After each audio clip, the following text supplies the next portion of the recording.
Donc ANI Virtual Bench, c'est un outil où il y a 5 instruments en un, pilotés par un logiciel, que ce soit sur PC ou sur iPad. Et à l'intérieur de cet instrument, vous retrouvez 5 instruments basiques qui sont l'oscilloscope, le générateur de fonctions, un multimètre, des différentes alimentations et aussi des entrées-sorties numériques programmables. Alors l'avantage principal, c'est donc justement d'avoir une seule face avant et il n'y a pas de programmation particulière sur cet instrument puisqu'on utilise directement l'interface.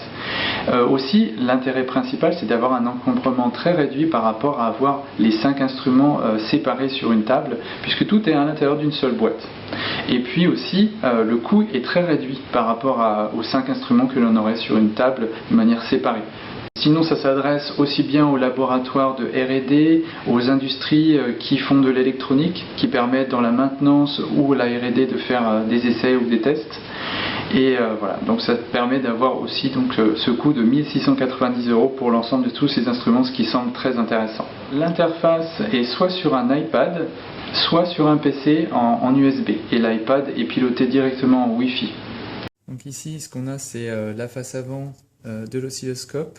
On peut déplacer les courbes et zoomer sur les différentes parties, également faire des mesures, sélectionner les mesures que l'on souhaite, le rapport cyclique, etc., pour pouvoir le visualiser ensuite sur l'oscilloscope, ici. Et donc sur la même face avant, on retrouve le générateur de fonction pour arrêter ou démarrer le générateur de fonction, ainsi que l'alimentation et le multimètre qui sont directement regroupés sur la même face avant.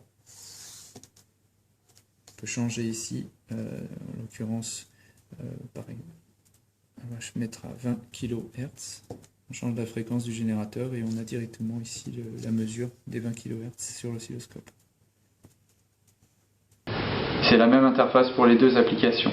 Il est même possible d'utiliser, grâce au PC, pour ceux qui connaissent l'outil LaView, de pouvoir intégrer des fonctions supplémentaires à l'intérieur de LaView pour piloter les 5 instruments grâce à LaView.